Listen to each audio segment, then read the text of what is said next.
Okay.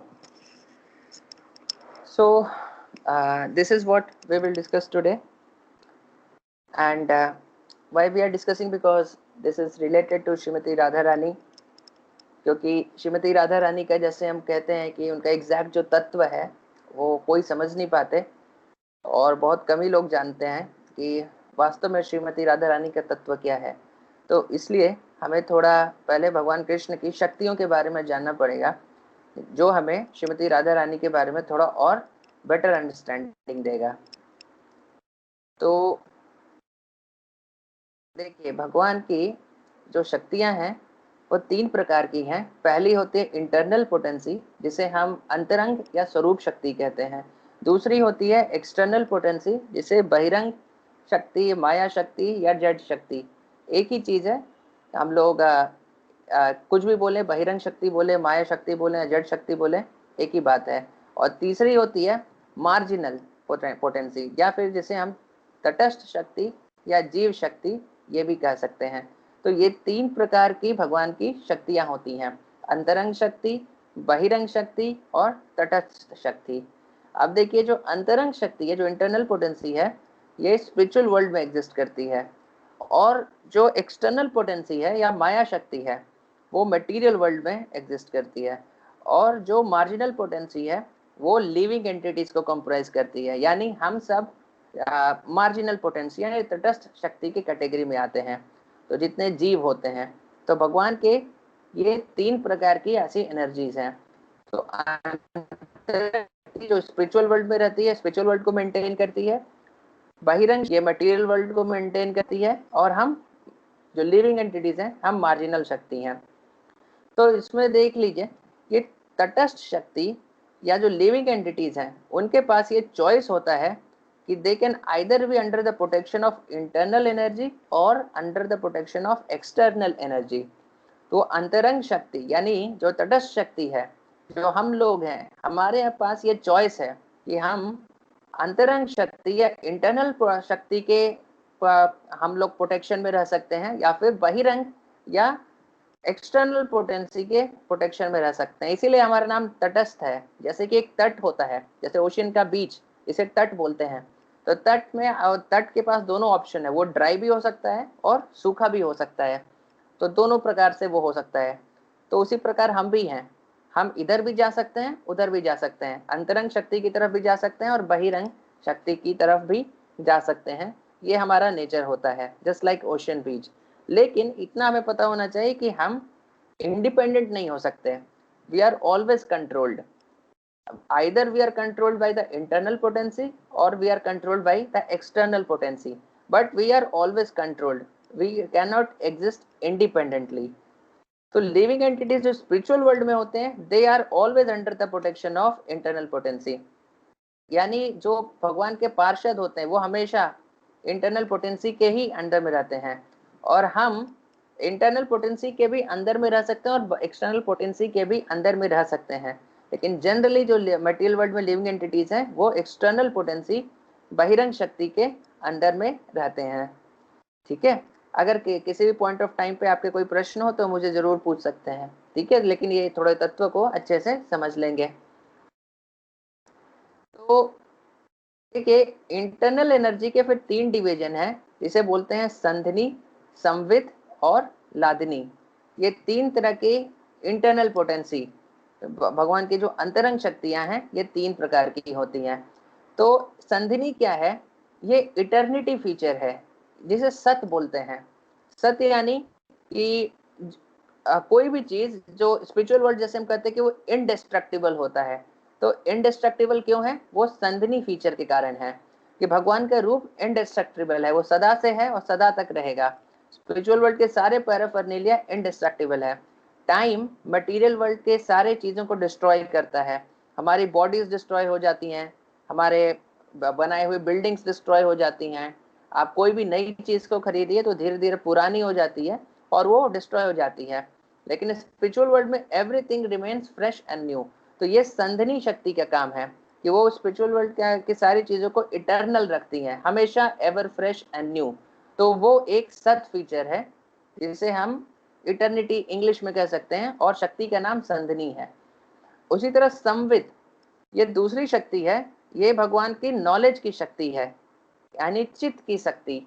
तो knowledge यानी कि इस शक्ति के थ्रू भगवान को सब कुछ का ज्ञान होता है, पास्ट प्रेजेंट फ्यूचर, जो अभी हो रहा है, किसी भी चीज, किसी भी प्रकार का नॉलेज हो, तो वो सारी चीज नॉलेज की कैटेगरी में संवित आता है। तो ये दूसरी शक्ति है। इस शक्ति के थ्रू भगवान सब कुछ जानने की कैपेसिटी रखते हैं। और तीसरी जो भगवान की शक्ति है वो लादनी शक्ति है, यानी ये ब्लिस यानी आनंद की शक्ति है। तो लादनी शक्ति के थ्रू भगवान आनंद का आस्वादन करते हैं और अपने भक्तों को आनंद प्रदान भी करते हैं। तो देखिए हमारे पास तीन प्रकार की इच्छाएं होती हैं अगर हम देखें तो। एक है हमारी बुभुक्षा, हमारा डिजायर टू एंजॉय, दूसरा है जिजीविसा, डिजायर टू लिव, और तीसरा है जिज्ञासा यानी डिजायर टू गेट नॉलेज। तो आप देखिए अगर हम अपनी कॉन्शियसनेस को एनालाइज करें तो आप देखेंगे ये तीन प्रकार की मुख्य इच्छाएं हमारे पास रहती हैं। मुख्य ये तीन ही इच्छाएं हैं, 3 से 4 नहीं होगी, यही 3 इच्छाएं हैं जो हमारे पास मेनली हमारे अंदर होती हैं। ये पहले तो हम जीवित रहना चाहते हैं, मरना नहीं चाहते हैं। आप इसको क्लियरली देख सकते हैं कि कोई मतलब मान लीजिए 80 साल का बूढ़ा भी है, वो भी अगर हॉस्पिटल में एडमिट है, पूरा मान लीजिए 19-20 सलाइन सब लगा हुआ है, लेकिन फिर भी वो डॉक्टर से कहेगा कि डॉक्टर साहब आप किसी भी तरह मुझे बचा लीजिए, लोन लेकर के आपको मैं पेमेंट कर दूंगा, लेकिन किसी भी तरह मेरा जान बचा लीजिए। बिकॉज हमारे अंदर ये डिजायर है कि हम इटर्नली जीवन जिंदा रहना चाहते हैं, हम कभी मरना नहीं चाहते हैं। इसीलिए साइंटिफिक रिसर्चेस भी इतने सारे होते रहते हैं जिसमें साइंटिस्ट ये पता करने का कोशिश करें कि किसी तरह समहाउ और अदर हम अगर इटर्नली जिंदा रह पाए, इंसान कभी ना मरे। तो यानी हमारे अंदर ये इच्छा है कि हम सदा के लिए जीवित रहें, कभी मरे नहीं। उसी प्रकार हमारे अंदर जिज्ञासा का भी डिजायर है कि वी वांट नॉलेज। बहुत सारे फील्ड्स के लोग, हम नॉलेज इकट्ठा करने का हमारे अंदर बहुत ये डिजायर रहता है। और उसी तरह बस जिज्ञासा ही नहीं, हम इस मटेरियल वर्ल्ड में एंजॉय भी करना चाहते हैं डिफरेंट वेज में। तो बुभुक्षा ये भी हमारे अंदर, ये भी एक इच्छा रहती है। तो ये 3 मेन प्रकार की इच्छाएं हैं। तो just as a drop has all the qualities of ocean, we too have the same desires that Krishna has. तो ये देखिए यही जो 3 प्रकार की शक्तियां हैं, संधनी, संवित, लादनी, जो भगवान की अंतरंग शक्तियां हैं, और यही सच्चिद आनंद विग्रह, हम बोलते हैं कि ईश्वर परम कृष्ण सच्चिद आनंद विग्रह, यानी भगवान सच्चिद आनंद के स्वरूप है। ये सारी उनकी खुद की शक्तियां हैं। तो ये जो 3 शक्तियां क्योंकि भगवान की हैं, इसी कारण ये सेम इच्छाएं हमारे अंदर भी आ जाती हैं।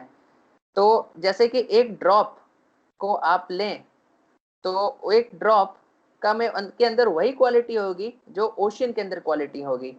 तो क्योंकि भगवान के अंदर ये 3 क्वालिटीज हैं, संधनी, संवित और लादनी, इसी कारण से हमारे अंदर भी ये 3 इच्छाएं प्रमुख हैं कि मटेरियल वर्ल्ड में आ जाने के बाद भी हम ये इस तरह से रहते हैं।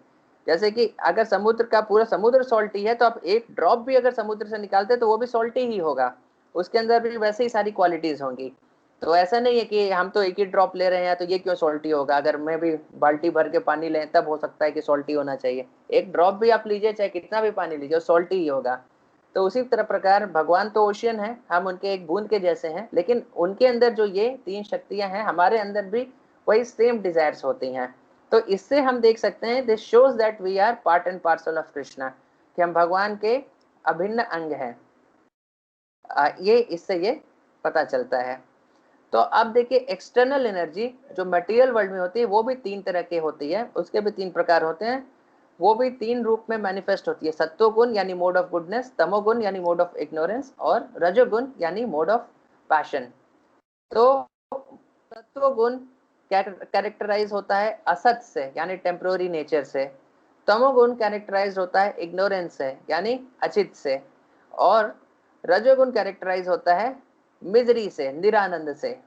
तो यही देखिए जो इटर्निटी, नॉलेज और ब्लिस, जो स्पिरिचुअल संधिनी, संवित, लादनी का ये पोटेंसी है, वही 3 चीज यहाँ पर परवर्टेड रिफ्लेक्शन आप देख सकते हैं उसका यहाँ पर आया हुआ है।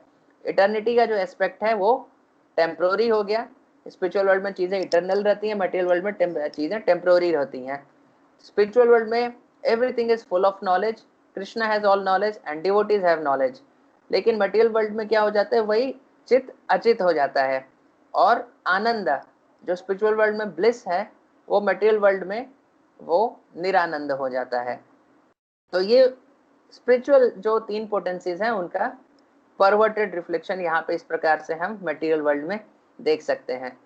तो इसीलिए हम कहते हैं कि जो इंटरनल एक्सटर्नल पोटेंसी है वो इंटरनल पोटेंसी का एक परवर्टेड रिफ्लेक्शन है। उसका कारण क्या है वो यहाँ पर हम इस प्रकार देख सकते हैं।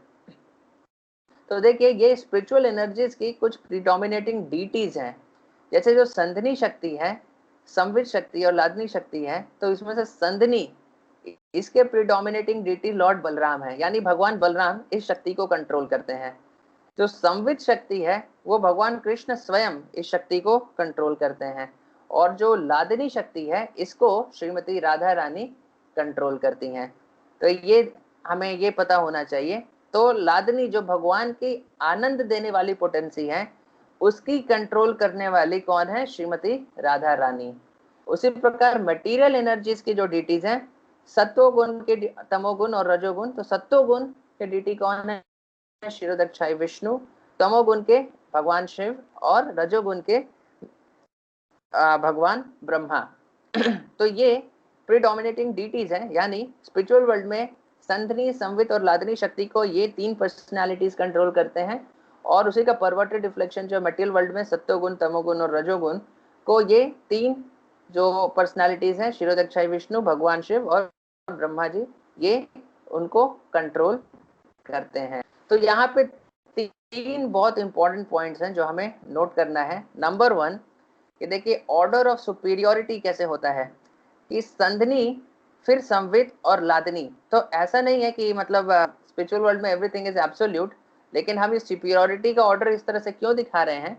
क्योंकि लादनी में अगर कोई लादनी शक्ति कोई इंजॉयमेंट कर रहा है, अगर यानी कि भगवान की इंजॉयमेंट वाली पोटेंसी है, इसका मतलब है तो उसमें संधनी और संवित इंक्लूडेड है, इसलिए हम इसको हायर दिखा रहे हैं। क्योंकि हायर में लादनी में संधनी और संवित का अंश होगा तभी लादनी आएगी।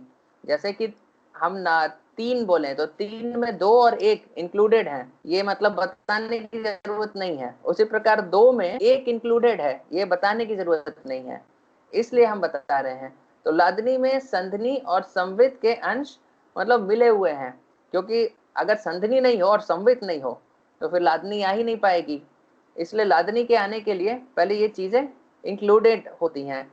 और इस लादनी शक्ति की जो प्रीडोमिनेटिंग डीटी है वो श्रीमती राधा रानी है। तो ये हमें पता होना चाहिए कि किस प्रकार श्रीमती राधा रानी का कितना इंपॉर्टेंट पोजीशन है, और उनके थ्रू ही भगवान कृष्ण एंजॉय करते हैं, और उनके थ्रू ही भगवान सारे अपने भक्तों को भी आनंद प्रदान करते हैं। तो वो आनंद की शक्ति जो है लादनी शक्ति, उसकी देवी है श्रीमती राधा रानी। अब देखिए हम जब बोलते हैं कृष्ण आत्मा राम है, यानी कि उन्हें किसी और व्यक्ति की जरूरत नहीं है अपने आप को आनंद प्रदान करने के लिए। तो इसका मतलब ये है कि भगवान कृष्ण अपने इंटरनल पोटेंसीज के थ्रू ही एंजॉय करते हैं। आत्माराम का ये मतलब है। जब हम बोलते हैं कि कोई स्वयं में खुश है, आत्माराम मतलब उसे किसी दूसरे व्यक्ति की जरूरत नहीं है अपने आप को प्रसन्न रखने के लिए। तो दूसरे व्यक्ति की जरूरत नहीं है, लेकिन वो अपने से अपने आप को खुश कर सकता है। तो इसीलिए जो इंटरनल पोटेंसीज हैं वो भगवान के खुद की अपनी अंतरंग शक्तियां ही हैं, इसलिए भगवान उनके थ्रू अपने आप को खुश रखते हैं। तो उनको एक्सटर्नल पोटेंसी जो सत्वगुण, रजोगुण, तमोगुण, इनकी जरूरत नहीं पड़ती है। यानी भगवान के अंदर lust, anger, pride, greed, envy, illusion, ये सारी चीजें नहीं है। मटेरियल वर्ल्ड में देखा जाए तो हम वास्तव में इन अनर्थों के कारण एंजॉय करते हैं। जैसे कि मुझे याद है कॉलेज में एक बंदा बोल रहा था मुझे, यार तुम लोग ये हरे कृष्णा करते हो और इससे तुम लोग कह रहे हो कि लस्ट कम हो जाएगा, लेकिन मैं तो नहीं कम करना चाहता, क्योंकि लस्ट अगर चला गया तो एंजॉय कैसे करेंगे भाई। तो वास्तव में मटेरियल लॉजिक के हिसाब से देखा जाए तो ये करेक्ट है, क्योंकि अगर आपके अंदर लस्ट नहीं है तो आप एंजॉय नहीं कर सकते सेक्स लाइफ को। उसी तरह अगर आपके अंदर एनवी नहीं है तो आप अपने प्रेस्टीज को एंजॉय नहीं कर सकते। तो ये सारी चीजें भगवान के लिए एक्सटर्नल है, क्योंकि ये 3 गुणों के अंदर आती हैं और ये एक्सटर्नल पोटेंसी है। तो भगवान इस प्रकार एंजॉय नहीं करते हैं। भगवान एंजॉय करते हैं अपनी खुद की शक्तियों से। इसीलिए बोलते हैं कि वो आत्मा राम है, क्योंकि वो किसी दूसरे की शक्ति पे नहीं डिपेंड कर रहे हैं, अपने खुद की शक्ति पर डिपेंड कर रहे हैं। तो इस सेंस में हम लोग बोलते हैं कि भगवान आत्मा राम है, कि वो अपनी खुद की शक्ति से एंजॉय करते हैं। जैसे कि कोई व्यक्ति खुद अपना चेहरा शीशे में देखे, आईने में देखे और अपनी सुंदरता को एंजॉय करे, तो कहीं दूसरे व्यक्ति के ऊपर डिपेंडेंट नहीं है, वो खुद की ही सुंदरता को एंजॉय कर रहा है। इसलिए भगवान कृष्ण को हम आत्माराम कह सकते हैं। तो देखिए, वास्तव में सच्चाई ये है कि भगवान कृष्ण ही इंजॉयर हैं, और only Shrimati Radha Rani can give enjoyment to Krishna. तो Krishna is the only enjoyer and only Shrimati Radha Rani can give enjoyment to Krishna. तो हम जो भक्ति करते हैं, क्या उससे भगवान पसंद नहीं होते हैं? तो वो होते हैं, लेकिन हमें पता होना चाहिए कि हमारा जो भक्ति है वो भक्ति शक्ति किसका है? वो श्रीमती राधा रानी का ही वो भक्ति शक्ति है। और श्रीमती राधा रानी का हमारा भक्ति एक पार्ट है, हमने उनसे बोरो किया है, और उस शक्ति के थ्रू हम भगवान को प्लेजर दे पाते हैं। तो वास्तव में हम डायरेक्टली नहीं दे सकते, क्योंकि भगवान किसी एक्सटर्नल चीज पर डिपेंड ही नहीं करते हैं, उनको उनकी खुद की ही शक्ति इंजॉयमेंट दे सकती है। इसीलिए जो भक्ति शक्ति जो भगवान को इंजॉयमेंट देती है वो एक्सटर्नल नहीं है, वो उनकी इंटरनल पोटेंसी ही है, और श्रीमती राधा रानी के थ्रू हम उन्हें इंजॉयमेंट देते हैं। जैसे कि एक हॉट आयरन, वो अगर आ जाए फायर के कांटेक्ट में तो वो भी आग के जैसा बन जाता है, वो रेड हॉट हो जाता है। अब उससे भी, उस आयरन से भी आपका किसी चीज को टच कराएं तो उसमें आग पकड़ लेगा। तो आयरन फायर ही नहीं है, आयरन के अंदर फायर नहीं है, लेकिन उसने इतना कांटेक्ट आया है उसका फायर का कि अभी खुद फायर ही बन गया है। उसी प्रकार हम भी भक्ति के टच में आते हैं तो हमारा भी क्वालिटी वैसा हो जाता है जिससे कि हम भगवान को एंजॉयमेंट दे पाते हैं। अब मटेरियल एनर्जी और स्पिरिचुअल एनर्जी दोनों एक साथ एग्जिस्ट नहीं कर सकती। यानी ये चैतन्य चरितामृत का एक फेमस वर्स है कि कृष्ण सूर्य सम माया है अंधकार, यहाँ कृष्ण तहार नहीं माया अधिकार। यानी कृष्ण सूर्य है और माया अंधकार है, तो जब कृष्ण उग गए तो वहां पर माया फिर आ नहीं सकती, है ना। तो यहाँ कृष्ण तहार नहीं माया अधिकार। तो इससे हमें ये पता होना चाहिए कि देखिए, हम कभी बीच में नहीं है, या तो हम भगवान के इंटरनल पोटेंसी के कंट्रोल में है या तो एक्सटर्नल पोटेंसी के कंट्रोल में नहीं है। तो आइदर हम या भगवान की मतलब आइदर हम माया में हैं और आइदर हम भक्ति में हैं। हमारे पास यही दो ऑप्शन है, या तो भगवान के इंटरनल पोटेंसी में है या एक्सटर्नल पोटेंसी में। लेकिन अगर इंटरनल पोटेंसी में नहीं है तो इसका मतलब क्लियर है कि हम माया में हैं, तो इसमें कोई डाउट की बात नहीं है। इसीलिए हमें रेगुलरली अपना साधना करते रहना चाहिए और अपना कॉन्शियसनेस ट्रांसेंडेंटल हमेशा रखे रहना चाहिए, क्योंकि अगर कॉन्शियसनेस हमारा नीचे गया तो श्योरली हम माया में ही हैं, क्योंकि हमारे पास तीसरा ऑप्शन नहीं है। इधर हम इधर रहेंगे या उधर रहेंगे, बीच का ऑप्शन हमारे पास नहीं रहता है। लेकिन जहां पर कृष्ण आ जाएंगे तहार नहीं माया अधिकार। तो ये तीन बातें हमें जाननी है। आप देखिए, ये जो स्पिरिचुअल एनर्जीज हैं ये अलग अलग कॉम्बिनेशंस में आती हैं, संधनी संवित और लादनी। तो सबसे पहला कॉम्बिनेशन होता है आधार शक्ति। जब संधनी शक्ति जो भगवान की इटर्निटी यानी सत शक्ति है, जिससे सारी चीजें इटर्नल रहती हैं, वो जब परसेंटेज में ज्यादा रहती हैं कंपेयर टू संवित और लादनी से कंपेयर किया जाए, तो ये जो शक्ति होती है ये आधार शक्ति होती है। अब इस आधार शक्ति से भगवान का धाम, भगवान का रूप, भगवान का आसन, उनके सज्ज, उनके पादुक और उनके जो भी स्पिरिचुअल वर्ल्ड में उनके इटर्नल एसोसिएट्स हैं, यानी उनके माता पिता, गोपीज, गोपस, उनके जो शरीर हैं वो इस शक्ति से बने हुए होते हैं। यानी भगवान के जो वस्त्र हैं, उनके पादुकाएं हैं, वो सारी संधनी शक्ति से बनी रहती हैं। तो दूसरी शक्तियां भी हैं लेकिन इसमें संधनी का परसेंटेज ज्यादा है, और इसीलिए वो इटरनल होते हैं। उनका वो भगवान के कपड़े कभी खराब नहीं होते, उनका ऐसा नहीं है रोज उन्हें धोना होता है या आयरन करना होता है। उनकी पादुकाएं ऐसा नहीं होते पुरानी हो जाती हैं, नया रिप्लेस करना होता है। तो इस प्रकार उनका रूप हमेशा नया रहता है। हमारा रूप जैसे कि उम्र के साथ साथ धीरे धीरे वो जीर्ण होता जाता है, वैसा भगवान के साथ नहीं होता है। तो ये भगवान की आधार शक्ति है, इसमें संधनी शक्ति का परसेंटेज ज्यादा रहता है। बाकी दोनों शक्तियां भी रहती हैं लेकिन संधनी शक्ति का परसेंटेज ज्यादा रहता है। फिर एक दूसरी शक्ति है आत्मविद्या, इसमें संवित का परसेंटेज ज्यादा रहता है। संवित यानी भगवान की जो चित्त शक्ति है, यानी नॉलेज पोटेंसी जो भगवान की है, इसका परसेंटेज ज्यादा होता है। इससे भगवान दो फंक्शंस करते हैं। इससे पहला चीज तो उन्हें सारे ज्ञान प्राप्त होते हैं, और दूसरा वो दूसरों को ज्ञान दे भी सकते हैं। तो सारे भक्तों के पास भी संपूर्ण ज्ञान रहता है। तो किस प्रकार रहता है? ये भगवान की संवित शक्ति के द्वारा रहता है।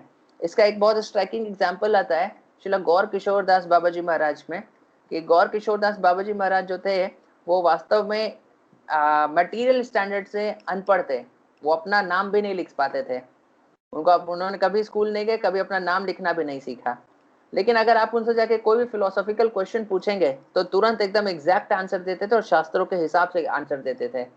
तो कैसे ये पॉसिबल है? मटेरियल स्टैंडर्ड से नहीं पॉसिबल है। लेकिन क्योंकि वो इंटरनल पोटेंसी में पूरी तरह से एब्जॉर्ब थे, उनके प्रोटेक्शन के अंदर थे, वो एक्सटर्नल पोटेंसी के अंदर कंट्रोल में नहीं थे, इंटरनल पोटेंसी के कंट्रोल में थे। इस कारण से उन्हें या हर तरह प्रकार का नॉलेज रिवील हो जाता था। वो हर प्रकार के डिफिकल्ट से डिफिकल्ट शास्त्रिक प्रश्नों का भी उत्तर बहुत आराम से दे देते थे। तो ये फंक्शन होता है आत्मविद्या यानी संवित शक्ति का। और तीसरा होता है गुह्य विद्या। इसमें लादनी शक्ति का परसेंटेज बहुत ज्यादा होता है, और यही भक्ति शक्ति है। यानी भगवान को जो प्लेजर मिलता है वो भक्ति के कारण ही मिलता है। और इसे गुह्य विद्या क्यों कहे हैं? क्योंकि यह एक सीक्रेट है। गुह्य का मतलब होता है सीक्रेट। से भगवत गीता 9.2 में ये वर्ष आता है कि राज विद्या राज गुह्यम पवित्रम इदम उत्तमम प्रत्यक्षावगमम धर्म्यम सुसुखम कर्तुम अव्ययम, जिसमें भगवान बताते हैं कि कॉन्फिडेंशियल नॉलेज है, डायरेक्टली सबको नहीं पता। और हम देख भी सकते हैं कि भगवत गीता सब पढ़ते हैं, पूरे दुनिया में जितने कितने सारे लोग भगवत गीता पढ़े, कितने सारे लोग उस पर कमेंट्री लिखे, लेकिन भक्ति का जो ज्ञान उन्हें नहीं समझ में आ पाया। उन्हें ये नहीं पता चल पाया कि भक्ति ही सबसे ऊंचा तरीका है भगवान का उनको प्रसन्न करने का और खुद को भी आनंद प्राप्त करने का। तो सबसे कॉन्फिडेंशियल चीज उन्हें नहीं पता चल पाई। इसीलिए भगवान उसमें डायरेक्टली बोलते भी हैं भगवत गीता के इस वर्ष में, ये एक कॉन्फिडेंशियल नॉलेज है जिसको सबको समझ में नहीं आता। इसीलिए गुह्य इसको बताया गया कि गुह्य विद्या है। अब इससे भगवान दो फंक्शंस परफॉर्म करते हैं। एक तो खुद वो आस्वादित रहते हैं, खुद वो प्लेजर एंजॉय करते हैं, और इसी से वो दूसरे भक्तों को प्लेजर देते भी हैं। और जैसा हमने बताया कि इसी शक्ति के कारण उनकी भक्ति का वो खुद भी आस्वादन करते हैं। और इस गुह्य विद्या, इस लादनी शक्ति की अधिष्ठात्री देवी हमारी श्रीमती राधा रानी है। तो देखिए ये 9 स्टेजेस इन डिवोशनल सर्विस ये हमने डिस्कस किया था। तो जिसमें देखिए अदो श्रद्धा, साधु संग, भजन क्रिया, अनर्थ निवृत्ति, निष्ठा, रुचि, आसक्ति, भाव और ये प्रेम। हमने ये जो 9 स्टेजेस ऑलरेडी हमने आपने जो पिछला सेशन का सीरीज किया होगा तो उसमें 4th सेशन में हमने डिस्कस किया था कि ये मटेरियल वर्ल्ड में लेकिन ये होते हैं। ये जो 9 स्टेजेस हैं ये हमारे भक्ति के प्रोग्रेस के स्टेजेस हैं मटेरियल वर्ल्ड में। तो इसमें से जो लास्ट स्टेज है, जो प्रेम का स्टेज है, ये this is the essence of hladini shakti. यानी लादनी शक्ति के इसेंस जो निकाला जाए वो फाइनली वो प्रेम होता है। तो ये हमारे जीवन का लक्ष्य होता है। लेकिन बात बस इतने पे खत्म नहीं होती। अब there are 5 further stages in devotional service जो कि स्पिरिचुअल वर्ल्ड में कंटिन्यू होते हैं। तो अभी हमारा गोल है कि किसी तरह आगे बढ़ते बढ़ते प्रेम का स्टेज अचीव कर ले, लेकिन प्रेम से आगे भी बात जाती है।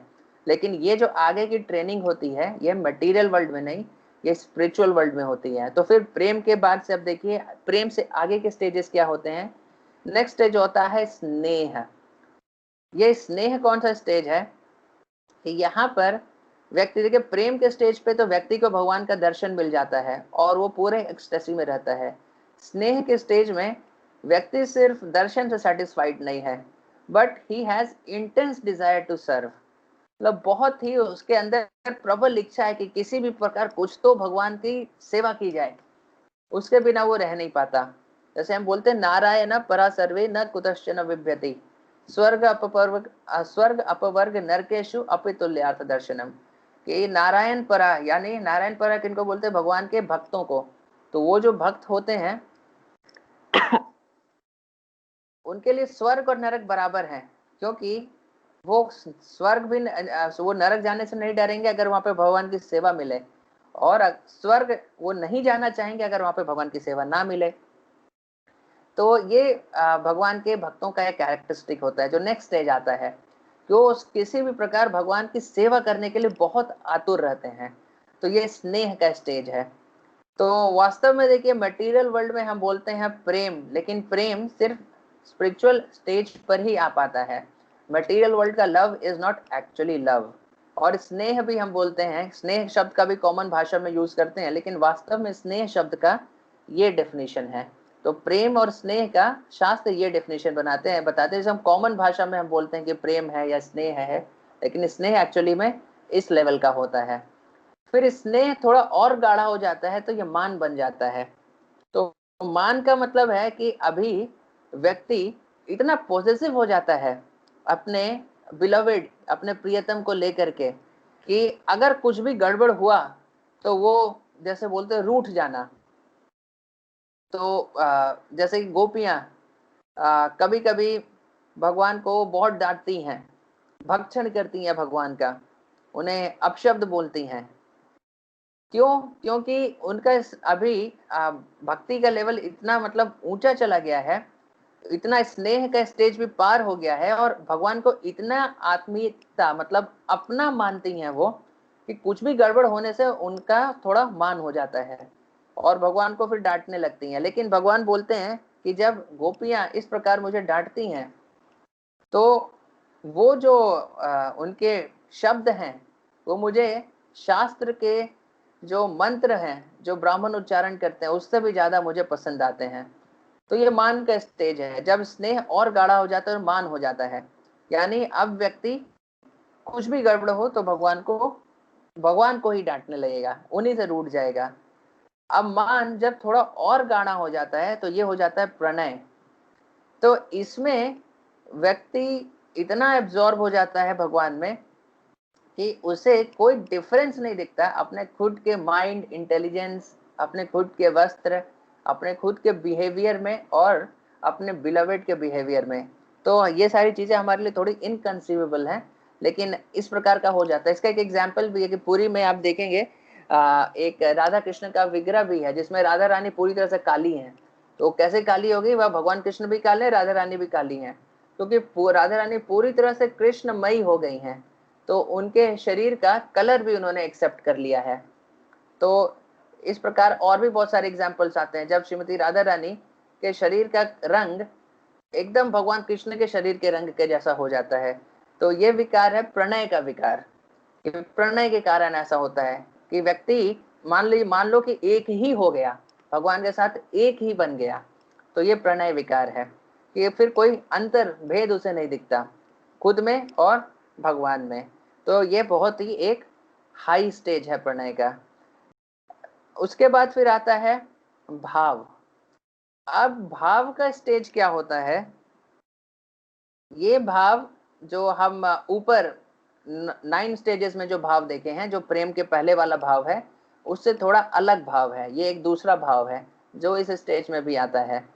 तो इस स्टेज में व्यक्ति इतना ज्यादा एब्जॉर्ब है भगवान में कि in the hope of getting Krishna, अगर उसे पूरी दुनिया भर की मिजरी एक तरफ मिल जाए और उससे थोड़ा सा भी रहे कि पूरी दुनिया भर की तकलीफ हो, जितनी ग्रॉस हैप्पीनेस है, मतलब ग्रॉस मिजरीज हैं और सटल मिजरीज हैं, हर तरह की मिजरी ढूंढ ढूंढ करके आप निकालेंगे किस प्रकार से व्यक्ति को यातनाएं दी जा सकती हैं, किस प्रकार से उसे दुख दिया जा सकता है, सारी मिजरी आप ढूंढ ढूंढ के निकालिए ताकि एक भी मिजरी बचे नहीं।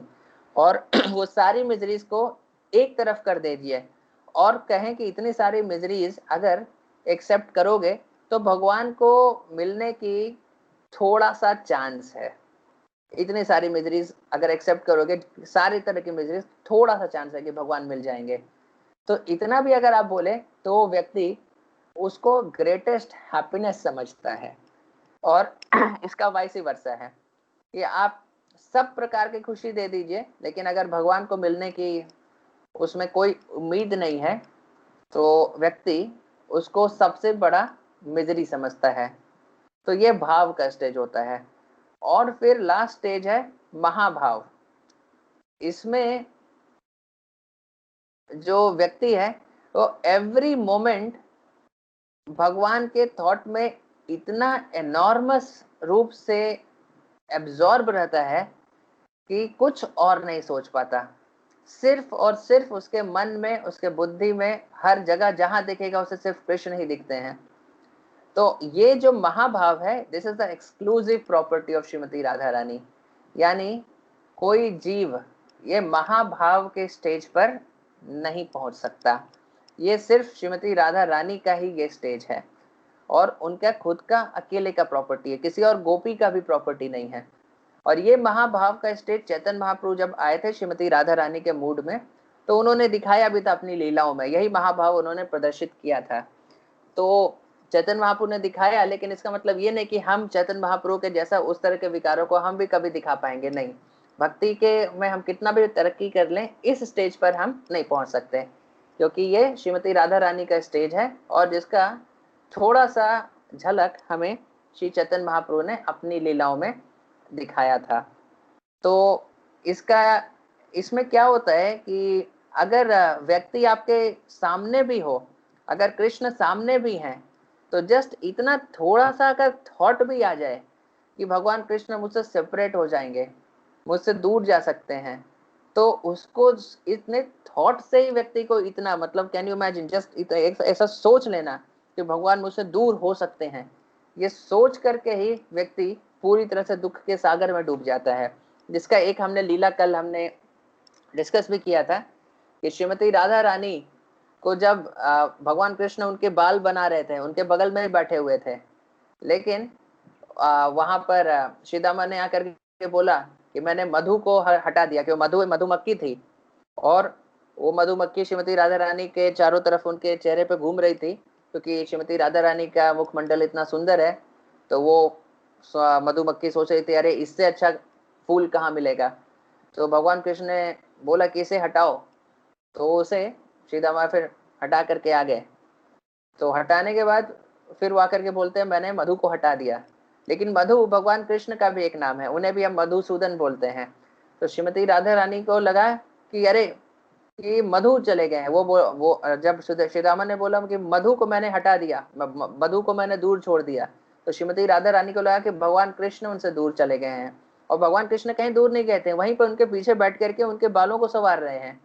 लेकिन बस ये सुन करके ही, ये थॉट कि भगवान कृष्ण उनसे सेपरेट हो गए हैं, उनके शरीर में ऐसा महाभाव प्रकट हुआ कि उसे देख करके मतलब वो श्रीमती राधा रानी तो बुरी तरह रोने ही लगी। लेकिन भगवान कृष्ण बोलने लगे बार बार कि अरे मैं कहीं गया नहीं हूँ, मैं तो यहीं पर हूँ, क्यों तुम चिंता कर रही हो। लेकिन फिर भी श्रीमती राधा रानी तो पैसिफाई नहीं हो पा रही थी और इसे देख करके भगवान कृष्ण रोने लगे। इसे देखकर श्री दामा भी रोने लगे और वहां पे ललिता सखी भी थी, 4 लोग प्रेजेंट थे, चारों लोग ही रोने लगे। तो ये महाभाव का स्टेज होता है जो कि हमारे लिए इनकंसीवेबल है और इस स्टेज तक पहुंचना हमारे लिए पॉसिबल भी नहीं है, लेकिन हम इसे थ्योरेटिकली जान सकते हैं और इसे वर्शिप कर सकते हैं। तो ये महाभाव का स्टेज है श्रीमती राधा रानी का। तो देखिए 2 कैरेक्टरिस्टिक्स ऑफ, जस्ट हम लोग फिनिश ही करेंगे इसके बाद।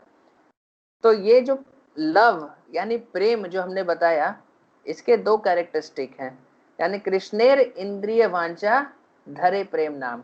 यानी प्रेम यानी लव हम किसे बोलते हैं, जब भगवान के इंद्रियों को हम सेटिस्फाई करते हैं। मटेरियल वर्ल्ड में हम लव किसे बोलते हैं कि किसी व्यक्ति से हमें अच्छा लग रहा है, कि हमें उसके साथ अच्छा लगता है, उसका एसोसिएशन मुझे पसंद है, उसके एसोसिएशन में मैं कंफर्टेबल फील करता हूँ, मेरा मूड अच्छा रहता है। तो इस तरह की बात है, इसलिए हम उसे बोलते हैं कि हम दोनों के बीच में प्रेम है। लेकिन वैसे नहीं होता। वास्तव में प्रेम का मतलब है कि कृष्णेर इंद्रिय वांछा, उसको अगर भगवान कृष्ण की इंद्रियों को जो सेटिस्फाई करें उसे हम प्रेम कहते हैं। अपनी सेंस से सेटिस्फाई हो रहे हैं तो उसे हम लोग काम ही कह सकते हैं। तो आत्मेर इंद्रिय वांछा तारक है काम, और कृष्णेर इंद्रिय वांछा धरे प्रेम नाम। तो अब इसका सेकंड कैरेक्टरिस्टिक होता है कि even if there are all reasons for this love to be destroyed, still it never gets destroyed. यानी आप श्रीमती राधा रानी के प्रेम में हम इसका एकदम क्लासिक एग्जाम्पल देख सकते हैं कि अगर भगवान कृष्ण कुछ भी कर दें जिसके की कारण की एक मटेरियल वर्ल्ड के बॉयफ्रेंड और गर्लफ्रेंड में तुरंत ब्रेकअप हो जाएगा, तो भगवान कृष्ण वो सारे कार्य कर दें, तभी श्रीमती राधा रानी और भगवान कृष्ण के बीच में कभी ब्रेकअप नहीं होगा। और यही बात श्रीमती राधा रानी के मूड में चैतन्य महाप्रभु अपने आप वो ये बात बता भी रहे हैं। चैतन्य चरितामृत के कुछ अंत लीला के आखिरी कंक्लूडिंग श्लोकों में ये बात आती है, जिसमें श्रीमती राधा रानी बोल रही हैं कि कृष्ण मेरे प्राणनाथ हैं, वो चाहे किसी भी प्रकार मुझसे डील करें, या तो आकर के मुझे गले से लगाएं या मेरे सामने ही किसी और गोपी को मुझे दिखा करके गले लगाएं, वो तो सदा मेरे प्राणनाथ रहेंगे। और अगर मुझे ये पता चलेगा कि भगवान कृष्ण किसी और गोपी को चाहते हैं और वो गोपी अगर मेरी राइवल है, मुझसे ईर्ष्या करती है, तो भी मैं उसके पास जाऊंगी, उसके पैरों पर गिरूंगी और उसे मनाऊंगी कि चलो मेरे कृष्ण के साथ जाओ और उसके साथ उसे खुशी दो, और मैं हाथ पकड़ करके उसे लाऊंगी और कृष्ण के पास बैठाऊंगी। तो ये श्रीमती राधा रानी का भाव है। यानी भगवान कृष्ण श्रीमती राधा रानी को धोखा दे दें, कुछ भी कर दें, किसी भी प्रकार से डील करें, राधा रानी के लिए वो हमेशा प्राणनाथ है। और यही चैतन्य महाप्रभु अपने शिक्षाष्टकम के सबसे लास्ट स्टेज में ये बात देखिए, जो आखिरी वर्ष है, आश्लिष्यावपाद्रतां पिनस्तु माम अदर्शनान् मर्महतां करोतु वा यथा तथा वा विद्याहातु लंपतो मत प्राण नाथस्तु सैव नापरणः। तो यह बताते हैं आश्लिष्यावपाद्रतां पिनस्तु माम अदर्शनां मर्महतां करोतु वा, व्हाटएवर यू डू यथा तथा वा विद्याहातु लंपतो। यथा, यार लंपट किसको बोलते हैं? स्त्री लंपट होता है जो अलग अलग स्त्रियों के पास जाते रहता है। तो उसे बोलो, चैतन्य महाप्रभु बोले कि अगर भगवान ऐसे लंपट भी हो जाए कि तो किसी भी प्रकार डील करें, मट प्राण नाथस्तु सैव नापरणः, कि वो फिर भी मेरे प्राण नाथ तो हमेशा रहेंगे। तो ये लव का कैरेक्टरिस्टिक होता है कि लव अगर एक्चुअली में है तो कभी ब्रेकअप नहीं होता, कि ऐसा नहीं कि अभी लव था लेकिन लव अभी ब्रेकअप हो गया है, दैट मीन्स कि लव था ही नहीं कभी। ये लव पूरी तरह से सेल्फलेस होता है। तो that is the myth of love in material world, कि मटेरियल वर्ल्ड में ऐसा लव नहीं एग्जिस्ट करता। क्यों? क्योंकि ये एकदम क्लियर फैक्ट है कि love between two living entities can exist only when both of them have developed their love for Krishna. अगर उन दोनों ने भगवान के प्रति अपना प्रेम डेवलप किया है, तभी उन दोनों के बीच में भी प्रेम हो सकता है। तो पहले भगवान के लिए लव आता है, फिर लिविंग एंटिटीज का आपस में लव आता है। तो भगवान को साइड करके एक दूसरे के लिए प्रेम करना, ये ऐसा पॉसिबल होता नहीं। तो यही हिज होलीनेस राजनाथ स्वामी महाराज ये बताते भी हैं कि true love between two people can exist only after 20 years of sincere practice of Krishna consciousness. यानी दोनों व्यक्ति अगर 20 साल तक मन लगा करके भक्ति करें तो उनके वो भगवान के प्रति थोड़ा उनका प्रेम डेवलप होगा और उसके कारण उनके बीच में भी थोड़ा प्रेम डेवलप होगा। तो ठीक है, थैंक यू वेरी मच, आज के लिए इतना ही। तो थोड़ा आज का लंबा सेशन था, बट आई थिंक थोड़ा तत्व डिस्कस करना अच्छा था।